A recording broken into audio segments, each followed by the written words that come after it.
first day, we'll start gently with the probe. That's the simplest vehicle you will encounter. The landing sequence is entirely automated. You can observe the fall via the fixed camera plugged at the front of the probe. We're above the area, preparing for the drop. Ready for the drop on your mark.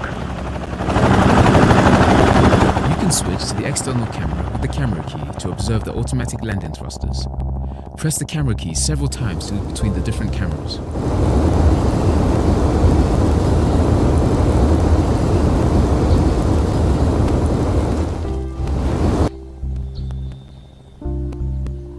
Great, that was a hassle-free landing. Now, before we start, there's some information to assimilate to remotely control the vehicle.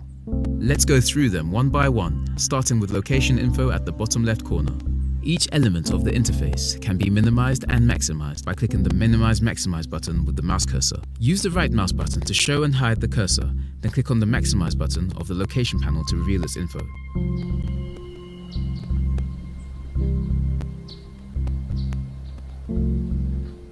This panel shows local and earth time, the date, and even temperature and air pressure when the vehicle is equipped with an environmental monitoring station.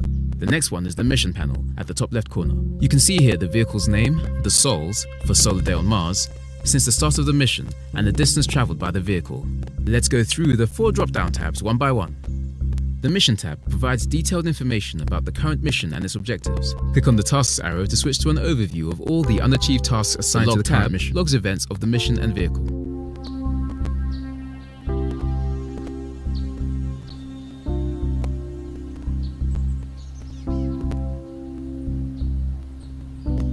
You can see here that only one task is scheduled. We'll get to it later. You will have noticed that the Next tab shows a list of automatically completed at the probe's landing and allows you to task is always performed at each mission start. It confirms a successful vehicle landing. The Navigation tab filters the waypoints displayed on your interface which are in relation to the mission's tasks. It also provides a live feed satellite view with vehicle tracking. Now, close the current tab so we can continue. The vehicle's standard controls panel is located at the bottom of the interface. The basic probe has no controllable parts. We'll go through the vehicle controls later. The probe consumes very little power to remain active, but will run out eventually. Check the power panel in the bottom right.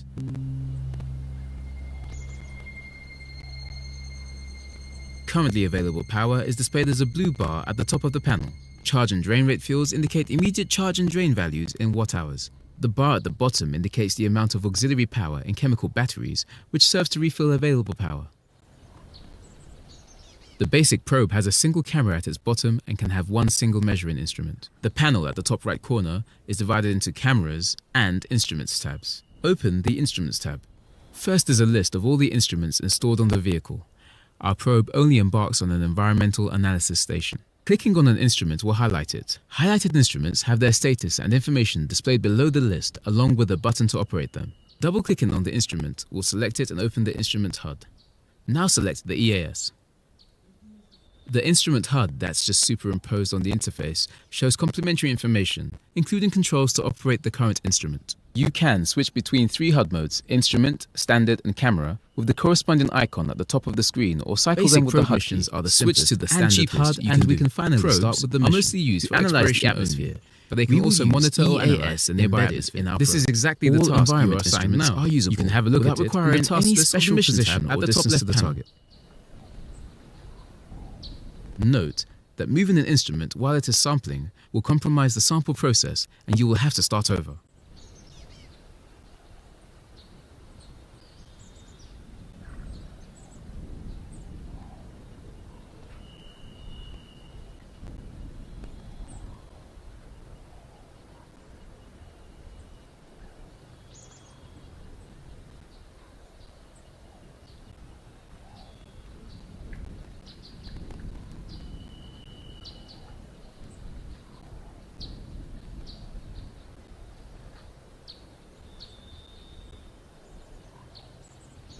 Congratulations! You have brilliantly operated the probe. This was just an appetizer. Now let's move on to the small lander. Lander is ready for the drop. Waiting for your mark, over. Copy that. Proceed to the drop. Out. Alright, landing phase initiated. Take this occasion to study the specific flight mode HUD. The landing target is clearly visible as a green circle in the middle of the screen. The yellow cross is the velocity vector. It indicates the vehicle's current speed and direction. Now at the bottom right, fuel consumption is higher because of Earth gravity but still in norm. Descent speed at top right corner is about 5 meters per second. Everything looks fine.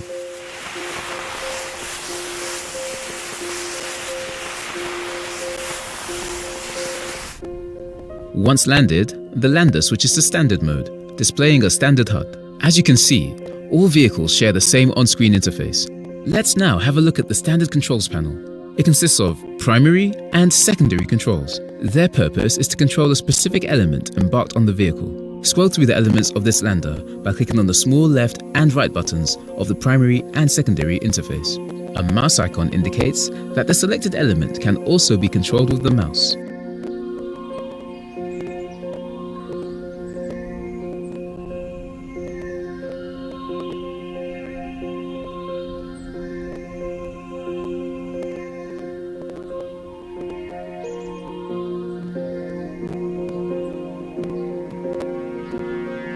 You can also scroll through the list of primary items with the switch keys.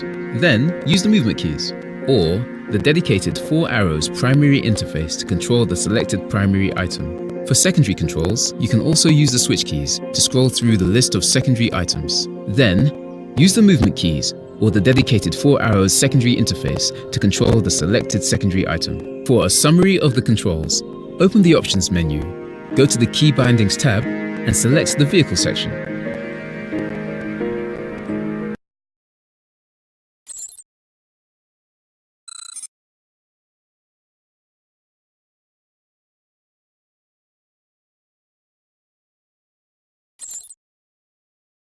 The small lander possesses 2 robotic vertical arms that can carry a wide range of instruments. First, select the right arm by scrolling to the right robotic vertical arm with the switch keys, or by clicking on the small left and right buttons with the mouse. Good! Now extend it by holding the movement keys, or by clicking with the mouse on the 2 big up and down arrows of the standard controls panel to move the attached instrument close to the ground. Good! The instrument is now in range for analysis. Moving any further will break the arm. Speaking of analysis, a new mission has been assigned to the lander. Select the valid instrument required for the next analyzed task. This information can be found in the Tasks of the Mission tab in the top left panel. Then, select the instrument from the Instruments panel in the top right.